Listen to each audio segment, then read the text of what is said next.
Brendan Thomas Santo's story is one of heartbreak, unanswered questions, and controversy. What began as a college visit on a football weekend in late October of 2021 quickly evolved into an intensive search that spanned months. When his body was finally recovered, authorities ruled the case closed. But in the years since, new evidence, expert forensic scrutiny, and keen public interest have challenged that conclusion and redirected attention towards unresolved inconsistencies. Brendan Santo, aged 18, was from Rochester Hills, Michigan, and had recently graduated from Adams High School, where he played lacrosse and hockey. By September of 2021, he had begun his freshman year at Grand Valley State University, embracing academic and social life with enthusiasm. Known for his warmth and humour, he was beloved by friends and family and looked forward to full college experiences ahead. His mother later told the media, quote, "He was a great kid. He had a funny sense of humour, a great smile. He was the one who always made sure everybody got home." In late October of 2021, Brendan travelled to Michigan State University in East Lansing to visit friends and attend the Michigan Wolverines rivalry football game scheduled for October 30th. On the night of October 29th, he was staying in Yakeley Hall, a dormitory near the Red Cedar River. According to accounts, around 11:45 p.m, he texted friends, indicating he was on his way to meet them. He was last seen exiting the dorm, wearing distinctive Converse shoes, a pair of grey sweatpants, a black t-shirt, and a Detroit Red Wings cap.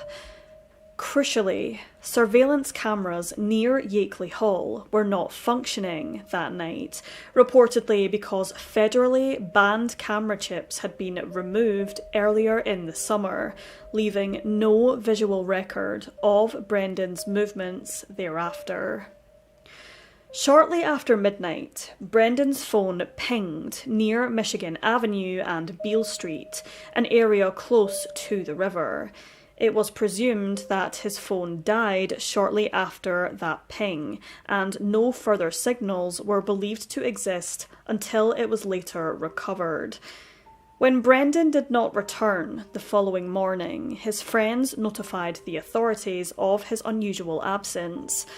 A massive search was launched involving MSU police, local and state law enforcement, the FBI, campus volunteers, cadaver dogs, drones, sonar devices, and diving teams. The Red Cedar River became the central focus as scent dogs frequently signalled along its banks. But despite weeks of efforts, no trace of Brendan was found. Notably, personal items such as his phone, car keys, wallet, necklace, and hat remained missing. A public campaign, Bring Brendan Home, raised awareness and accumulated a $20,000 reward, drawing national attention. As searches continued into December of 2021 with no breakthroughs, frustration and grief grew among those involved.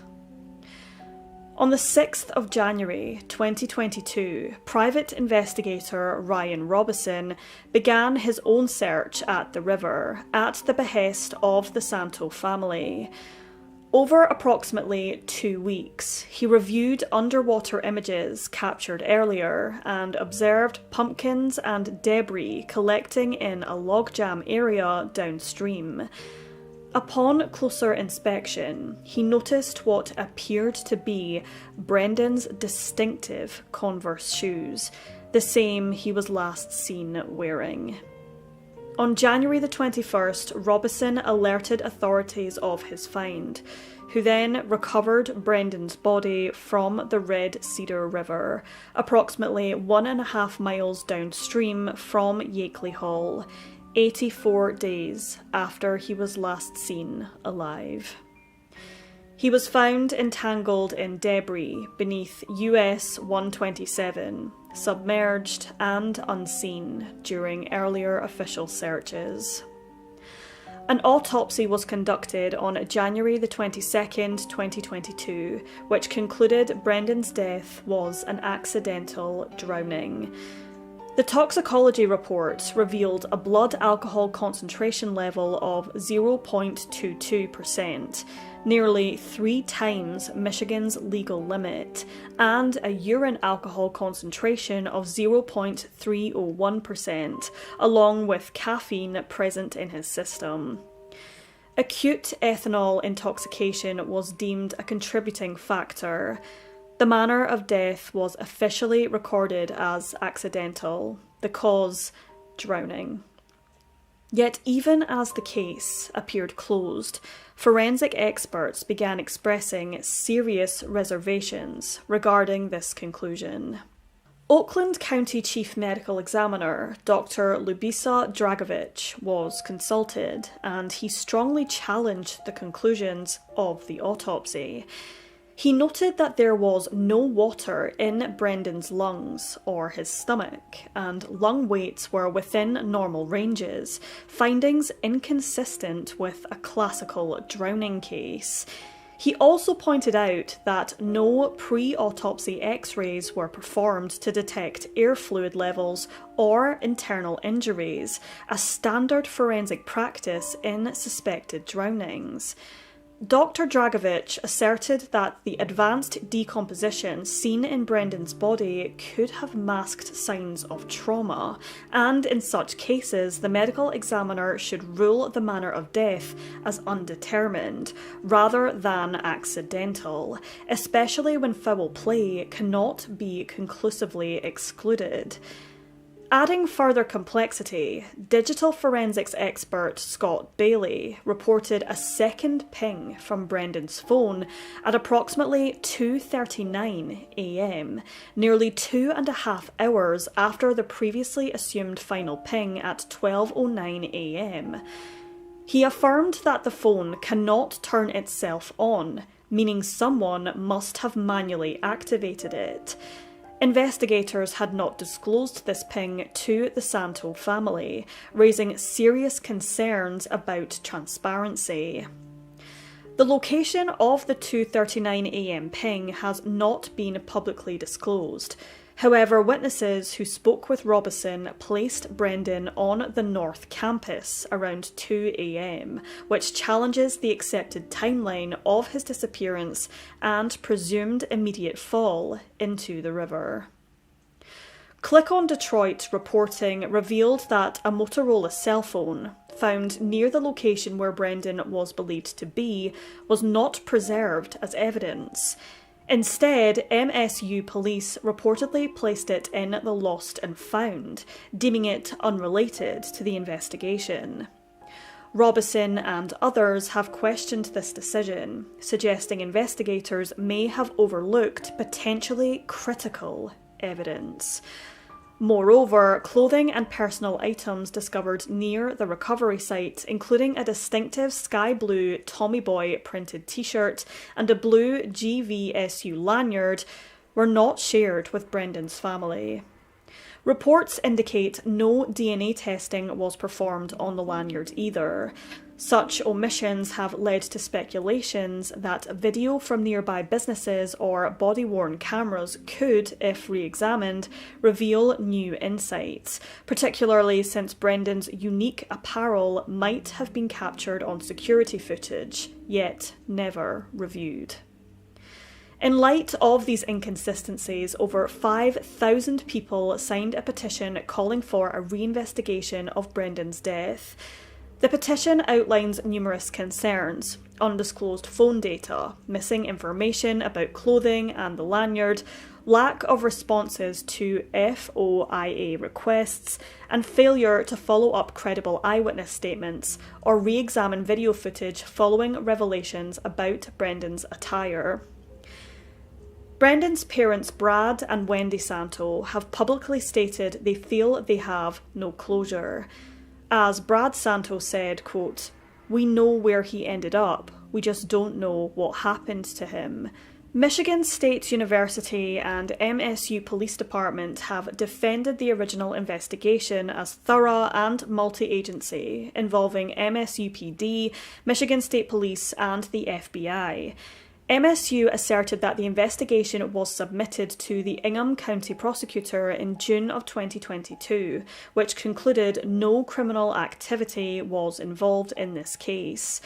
They also noted that safety improvements have since been implemented, including new fencing and lighting near the river and expanded campus surveillance.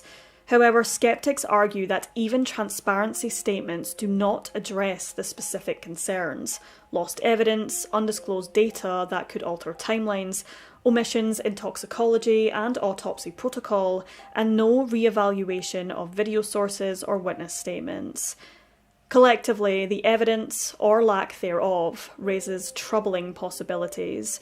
The absence of water in the lungs suggests Brendan may have died before entering the water, or that his death occurred out of the water entirely.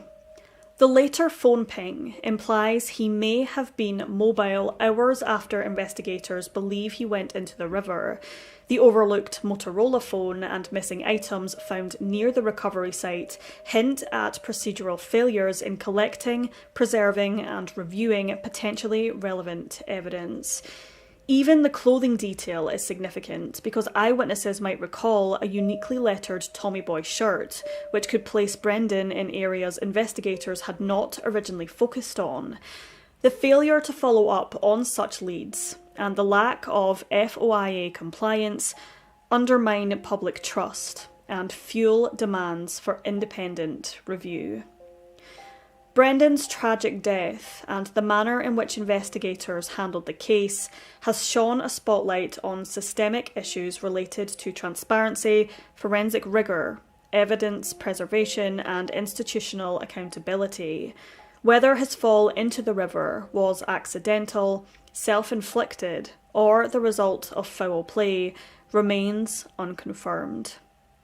For Brendan's family and community, the need for answers transcends procedural closure. It is about ensuring that no detail, no data point is overlooked, and that the mantle of responsibility rests on law enforcement institutions to be fully transparent. The petition to reopen the case and media investigations calling into question the certainty with which the official conclusions were drawn speak to the broader demand for justice, not only for Brendan, but for the integrity of the investigative process itself.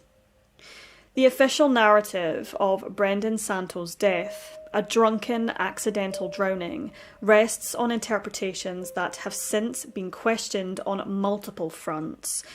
Independent medical experts have disputed core forensic findings. Digital evidence challenges the accepted timeline. Evidence handled has been criticised, and critical results, such as witness reports and distinctive personal items, were never publicly disclosed or fully investigated. Brendan was more than a set of case files. He was an 18-year-old college freshman with dreams, relationships, and possibilities ahead of him. The unresolved nature of his death continues to haunt his family, friends, and the broader community. Until the outstanding questions are addressed through a transparent, independent re-examination, the truth of what happened to Brendan Santo on that October night remains far from settled.